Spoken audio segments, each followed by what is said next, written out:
What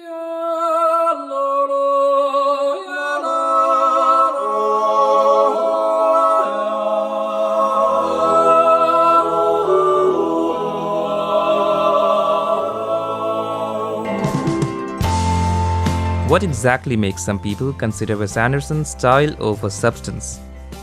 The Royal Tenenbaums, one of Wes Anderson's finest films, opens with this scene, where Royal announces the separation with his wife to his 3 children. The entire opening sequence has music set to the Beatles song Hey Jude playing in the background. On the surface, we've got some cool music to listen to. But if we dig deeper and question why is it being played, we begin to see the substance underneath the surface.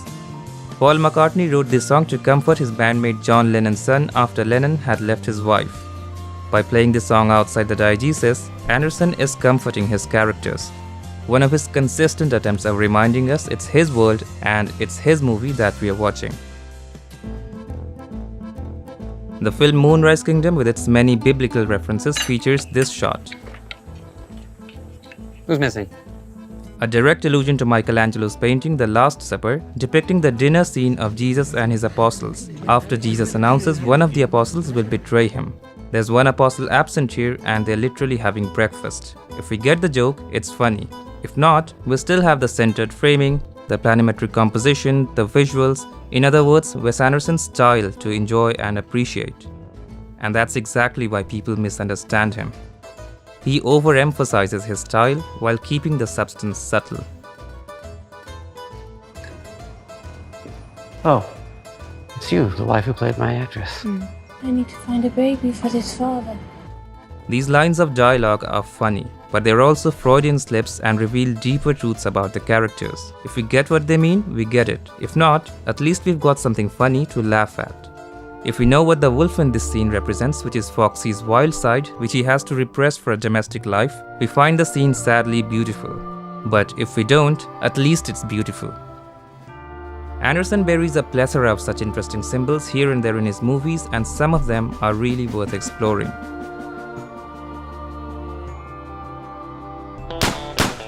Anderson's first feature, Bottle Rocket, was a complete flop. It wasn't until Martin Scorsese put this film among the best film of the 90s that it got the attention it deserved.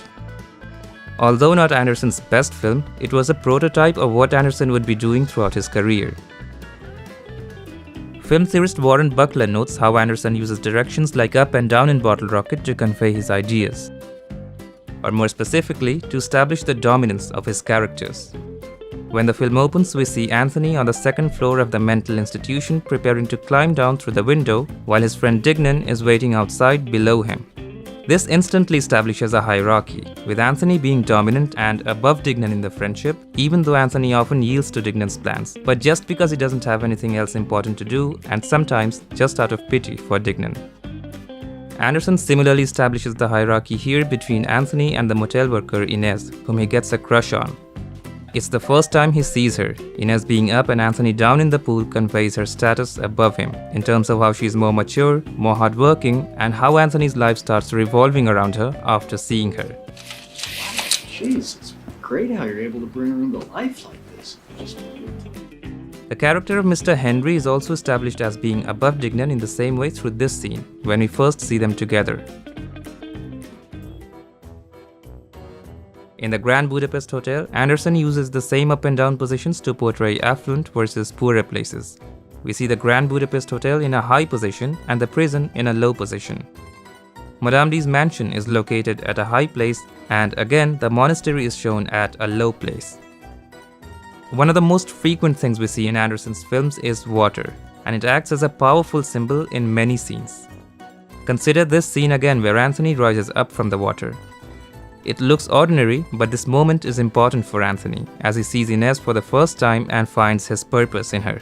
His coming out of water symbolizes rebirth, a change of life, which he himself confirms soon after. A complete reversal of this is seen in Anderson's second feature, Rushmore, where the world-weary middle-aged Herman Bloom, upon seeing his wife with another man, jumps into the water and stays inside for quite a while, symbolizing the opposite of rebirth or a change of life. But even this is reversed through this seemingly insignificant scene after we learn that Herman is being divorced. Say, can you tell me where the pool's located? I might want to take a dip after I have dinner and hit the bar. It's on the roof, sir.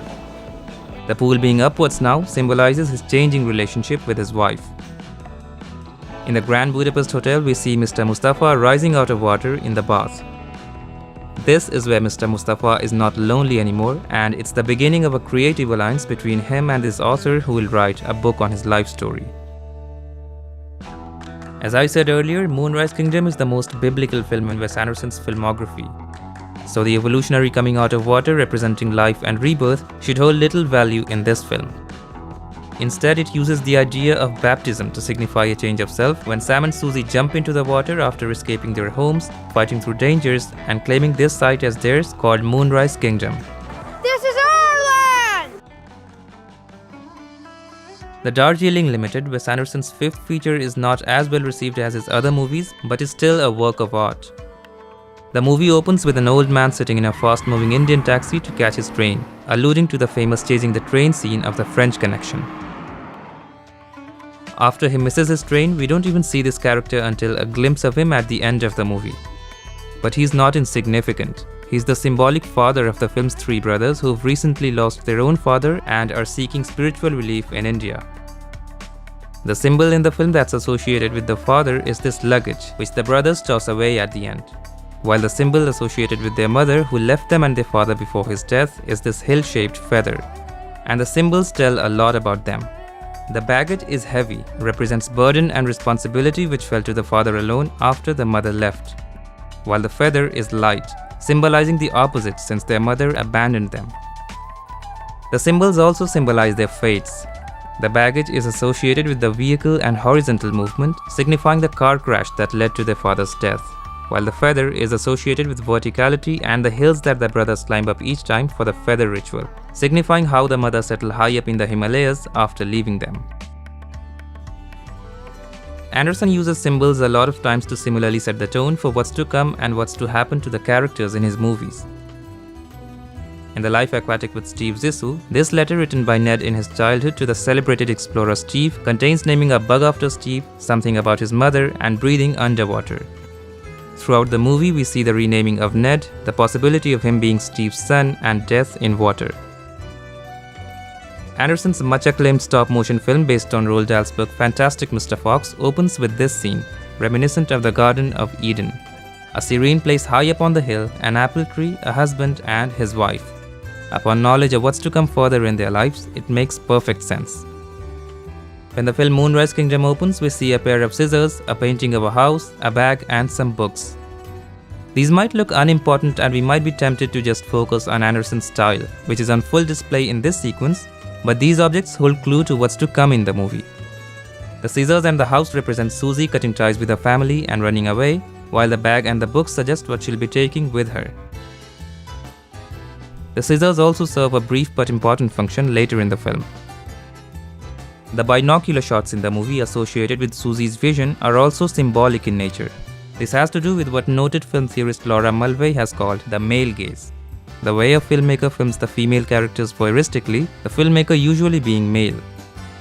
Anderson filming Susie with frequent close-ups suggests the male gaze, but through the use of binoculars which Susie uses voyeuristically in the film, Anderson gives her power, her strong female gaze. In a male-centric filmography, it's how Anderson makes up to it. Her female characters are always more mature than the male ones, and in some cases they hold even greater power.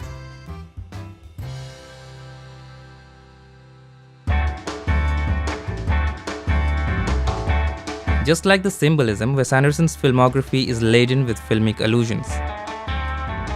A lot of filmmakers allude just for the sake of doing so, but if it's Wes Anderson, the allusions got to have purpose.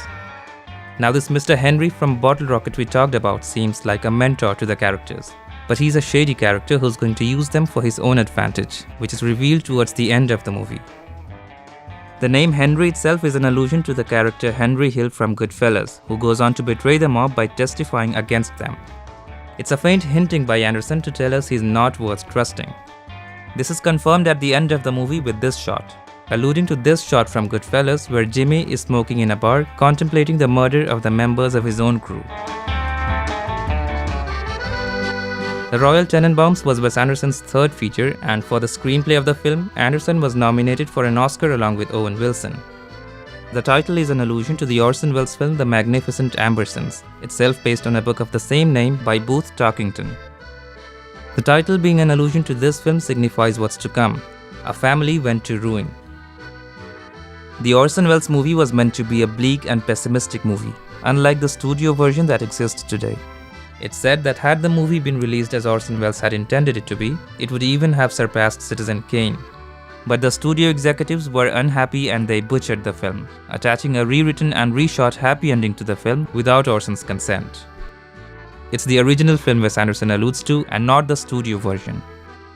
Orson Welles ended his film with a shot of the book the film is based on and a self-narrated introduction of the actors. Tim Holt. Fanny, Agnes Moorehead. The Royal Tenenbaums also features a shot of the fictional book it's based on, and the actors are introduced in character with their faces and names on the screen. Anderson does pay homage to Orson Welles with these allusions, but he does not share the same outlook for his film. He is optimistic about his characters, and to show this, he inverts the order of the allusions, with the fictional book and the introduction of the actors being in the beginning of his movie, which on the other hand serve as an ending in the Orson Welles film. But the filmmaker Anderson most frequently alludes to, especially in his earlier films, is the pioneer of the French New Wave cinema, François Truffaut. His film The 400 Blows is considered a timeless masterpiece. The film is personal for Truffaut and depicts the story of a neglected and troubled young schoolboy, Antoine, and his misdeeds. He goes through a lot and ends up alone on a beach after escaping a reform institution. Anderson references this movie a lot in his movies and pays homage to this legend, but again, his films are not as bleak. This is shown with his reverse allusions. In The 400 Blows, while Antoine escapes from the reform school at the end, Anthony escapes the voluntary mental institution in the beginning of Anderson's Bottle Rocket. The reverse allusion is also used at the end when Dignan tells them his plan to escape from prison, but then laughs it off saying he was just joking. Look at this shot from The 400 Blows. And now notice the difference here in this shot. It's the camera placement, signifying Anderson does not share the same point of view with Truffaut and is more positive. All these symbols and allusions show there's a lot going on in Anderson's movies than just the pretty visuals. His films are a harmonious symphony of style and substance. If it's just his style we notice, he is great. But if we see through the surface and subtleties, he appears even greater.